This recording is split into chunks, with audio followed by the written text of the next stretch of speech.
नमस्कार दर्शकों, मैं दिनकर त्रिपाठी अपने सहयोगी अनुपम द्विवेदी के साथ आप सबका पुनः एक बार स्वागत करता हूं रमता जोगी चैनल पर। आज हम पुनः लौट रहे हैं रावण की कथा की ओर और हम सब ये बात जानते हैं कि जो उस कथा का मुख्य खलनायक कह ले वो था रावण।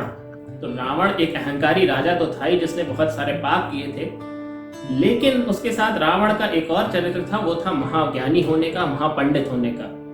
और इसी के चलते भगवान श्री राम ने लक्ष्मण को भेजा था रावण के पास कुछ शिक्षा ग्रहण करने के लिए, जब ये युद्ध समाप्त होने के कगार पर था।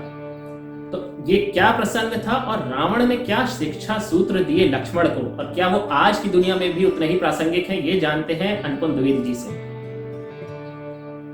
नमस्कार दर्शकों, अपने जीवन के अंतिम क्षणों में जब रावण धरती पे पड़ा हुआ था और मृत्यु को प्राप्त होने वाला था, तभी श्री राम लक्ष्मण से बोले, हे लक्ष्मण, इस संसार से नीति, शिक्षा और राजनीति का महान पंडित विदा ले रहा है। तुम क्यों नहीं उसके पास जाके उससे कुछ शिक्षा प्राप्त करते हो? अपने भ्राता की बात मान के लक्ष्मण रावण के सर की तरफ जाके खड़े हो गए।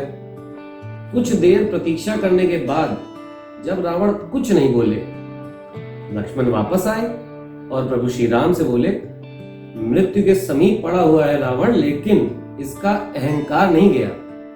प्रभु श्री राम मुस्कुराए और उत्तर दिया, अहंकार रावण में नहीं तुम में आ गया है विजयी होने का, युद्ध जीतने का। यदि तुम शिक्षा प्राप्त करने के भाव से गए थे तो तुम्हें उसके सर की तरफ नहीं, उसके चरणों में जाकर याचक मुद्रा में खड़े होना चाहिए था। तत्पश्चात लक्ष्मण रावण के चरणों की तरफ गए और उनसे अनुरोध किया कि वो उन्हें कुछ शिक्षा प्रदान करें।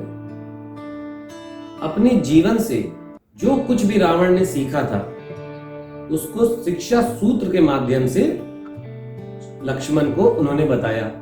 इसमें पहला सूत्र है शुभस्य शीघ्रम, अर्थात शुभ कार्य को जितना शीघ्र हो सके कर दें, एवं यदि कोई अशुभ कार्य हो तो उसको जितना संभव हो सके टालें। इसका उदाहरण देते हुए रावण बोले कि मैंने प्रभु श्री राम को पहचानने में बहुत समय लगाया, उनकी शरण में आने में बहुत समय लगाया, जिसके कारण आज मेरी ये अवस्था है। दूसरा सूत्र बताते हुए रावण बोले, अपने प्रतिद्वंदी को कभी कमजोर न समझे। अर्थात उन्होंने स्वयं का उदाहरण देते हुए बोला कि जब मैंने ब्रह्मा जी से अमरत्व का वरदान मांगा तो उन्होंने मना कर दिया। उसके बाद मैंने ब्रह्मा जी से बोला कि मुझे मनुष्य और वानर इन दोनों के सिवा कोई ना मार सके, और अकेले एक वानर ने मेरी पूरी सेना का विनाश कर दिया। मैंने कभी सोचा ही नहीं था कि मनुष्य इतना बलशाली भी हो सकता है जो मेरा वध कर सकता है। इसके पश्चात उन्होंने तीसरा सूत्र बताया, अपने जीवन के रहस्य को किसी से भी साझा ना करें। यानी कोई अगर आपकी व्यक्तिगत बात है जो आपके रहस्य है, आप ही जानते हो, उसको किसी अन्य व्यक्ति को बताने की जरूरत नहीं है, चाहे वो आपका कितना भी करीबी क्यों ना हो। इसका उदाहरण देते हो रावण बोले, मेरी मृत्यु का कारण सिर्फ विभीषण को पता था कि मेरी मृत्यु कैसे हो सकती है, और मैंने कभी सोचा भी नहीं था कि अगर मैं उसको ये बात बता दूंगा तो वो मेरे खिलाफ भी जा सकता है। और हुआ वही, आज मैं इस अवस्था में मृत्यु के एकदम समीप। ये तीन संक्षिप्त रूप में तीन प्रमुख बातें थी जो अपने जीवन से सीख के रावण ने लक्ष्मण को बताई। इसके साथ ही कुछ अन्य बातें भी हैं जो हम अपने जीवन से भी अगर उसको जोड़ें, अगर उसका उदाहरण लें, तो हम बिल्कुल समझ पाएंगे कि रावण कितना ज्ञानी और कितना महान पंडित था। रावण के अनुसार उन्होंने बताया कि सारथी, द्वारपाल, रसोइया एवं अपने भाई से कभी बैर न करें, क्योंकि ये चारों व्यक्ति आपके जीवन में उस स्थान पे होते हैं कि कभी भी ये चाह ले तो आपका बुरा हो सकता है। अगर अब आप इसको अपने जीवन से कनेक्ट करें तो सारथी होता है ड्राइवर, या रसोइया ले लें जो कुक, जो हमारे लिए खाना बनाता है, हमारे साथ दिन भर रहते हैं। और अगर हम इनसे ही बैर करते हैं तो ये जब चाहें हमारे लिए कुछ बुरा कर सकते हैं। इसके बाद उन्होंने बहुत ही अच्छा उदाहरण देते हुए समझाया कि यदि कोई व्यक्ति जो आपके अपनों में है और वो आपकी आलोचना कर रहा है तो उस पर सदा विश्वास करें, हमेशा भरोसा रखें, क्योंकि ऐसा वो आपके हित में ही बोल रहा होगा।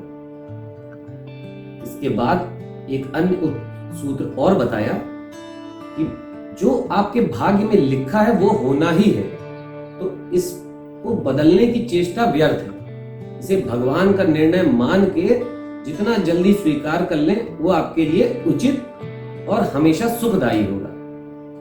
अंततः रावण पुत्र ने एक महत्वपूर्ण बात और बताई कि किसी भी राजा को अगर यश प्राप्त करना हो तो लालच का सर सदैव कुचल देना चाहिए। जिसका मतलब है कि अगर कोई राजा के मन में लालच से जुड़ा भाव आता है तो वो विचार को वहीं पे नष्ट कर देना चाहिए, क्योंकि यश और लालच कभी भी साथ नहीं रह सकते। तो आज हमने जाना कि रावण ने क्या सिखाया था लक्ष्मण को, और ये जो शिक्षा सूत्र रावण ने दिए थे तो आज भी उतने ही व्यावहारिक और उतने ही प्रासंगिक हैं। और हमारा ये मानना है कि हमें इन सूत्रों को आज भी अपने जीवन में वही स्थान देना चाहिए था जो लक्ष्मण ने इन सूत्रों को सीख कर दिया था। धन्यवाद।